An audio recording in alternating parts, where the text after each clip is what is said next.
ခင်ဗျာဗမာလူမျိုးဂုံဒီအရန်ကြွားလုံးအားကြီးတယ်လေကြီးတယ်လို့နည်းနည်းလေနည်းနည်းလျှော့ပါလို့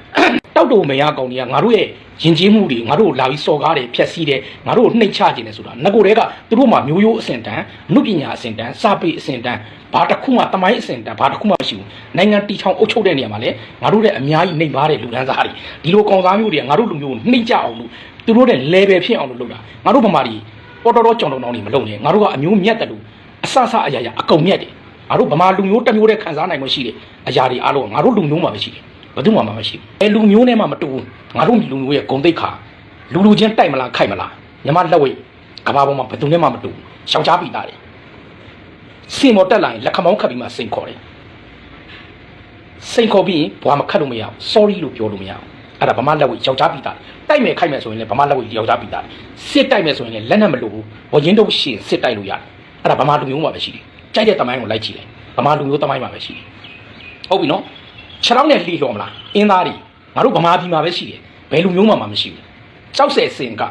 အမှုပညာနဲ့ပတ်သက်လို့ကြောက်ဆယ်စင်ကဘယ်တိုင်းပြည်မှာမရှိဘူးငါတို့ဗမာလူမျိုးမှာပဲရှိတယ်ဟုတ်လားငါတို့ရဲ့ဝိုင်းချင်းအားကစားနဲ့ပတ်သက်လို့ဝိုင်းချင်းခံကြီးကငါတို့ဗမာလူမျိုးတစ်မျိုးပဲပိုင်ဆိုင်လာတာဘယ်သူမှမပိုင်ဘူး9ယောက်လောက်ကဝိုင်းပြီးပတ်ပြီးတော့လူ1ယောက်ထဲကောင်းဖို့အတွက်လူ9ယောက်လောက်ကဝိုင်းပြီးတော့ပတ်ပြီးအမှုပညာနဲ့အားကစားတွဲထားတာငါတို့လူမျိုးမှာပဲရှိတယ်ဘယ်လူမျိုးမှမရှိဘူးအဲ့တော့ကာမဂုဏ်ကိုအစွမ်းကုန်ခံစားနိုင်တာဒီလေငါတို့လူမျိုးပဲကာမဂုဏ်တွေကိုစွန့်လွတ်နိုင်တဲ့အကျင့်ကိုကျင့်နိုင်တာလေငါတို့လူမျိုးပဲဗုဒ္ဓဘာသာဗမာလူမျိုးဟာတမိုင်းလည်းမြတ်တယ်လူမျိုးလည်းမြတ်တယ်အရင်ကလည်းမြတ်တယ်ယနေ့အချိန်ထိလည်းမြတ်တယ်ဟုတ်တယ်နော်ငါတို့နဲ့လာပြီးတော့နှိုင်းရှင်လို့မရဘူးဒါကြောင့်ငါတို့လူမျိုးကအမျိုးမြတ်တဲ့အမျိုးမလို့ငါတို့အမျိုးမြတ်အကြောင်းကိုငါတို့သိရမယ်ငါတို့အမျိုးကုန်ကိုငါတို့မြင့်တင်ရမယ်ဟုတ်လား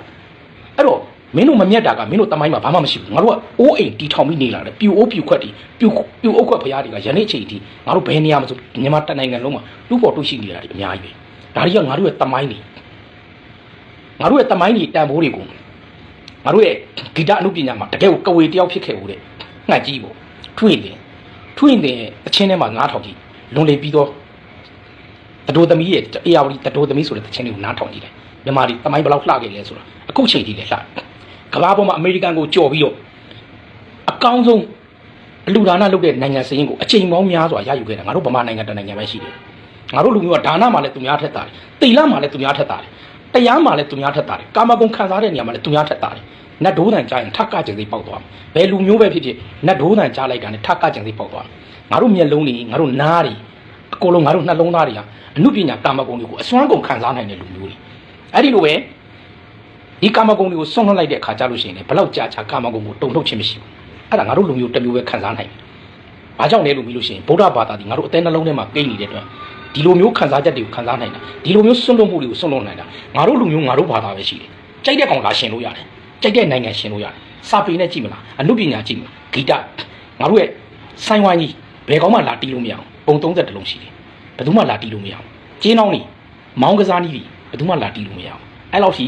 ငါတို့ဟာကခက်ခဲတဲ့နက်နဲတဲ့နှလုံးသားတွေနဲ့ခံစားလို့လည်းရတယ်ကာမဂုဏ်တွေကိုအစွမ်းကုန်ခံစားပိုင်ခွင့်လည်းရှိတယ်ဟုတ်ပြီနော်အဲ့တော့တောက်တူမရကောင်တွေကငါတို့ရဲ့ယဉ်ကျေးမှုတွေငါတို့လာပြီးစော်ကားတယ်ဖျက်ဆီးတယ်ငါတို့နှိမ်ချခြင်းတယ်ဆိုတာငကိုတွေကသူတို့မှမျိုးရိုးအစဉ်တန်းအမှုပညာအစဉ်တန်းစာပေအစဉ်တန်းဘာတစ်ခုမှတမိုင်းအစဉ်တန်းဘာတစ်ခုမှမရှိဘူးနိုင်ငံတီထောင်အုပ်ချုပ်တဲ့နေရာမှာလည်းငါတို့ရဲ့အများကြီးနှိမ်ပါတဲ့လူဒန်းစားတွေဒီလိုကောင်သားမျိုးတွေကငါတို့လူမျိုးကိုနှိမ်ကြအောင်လို့သူတို့ရဲ့ level ဖြစ်အောင်လို့လုပ်တာငါတို့ဗမာတွေပေါ်တော်ကြောင်တုံတောင်တွေမလုပ်နဲ့ငါတို့ကအမျိုးမြတ်တယ်လို့အဆအရာရာအကုန်မြတ်တယ်ငါတို့ဗမာလူမျိုးတစ်မျိုးတည်းခံစားနိုင်မှရှိတယ်အရာတွေအားလုံးငါတို့လူမျိုးမှာပဲရှိတယ်ဘယ်သူမှမရှိဘူး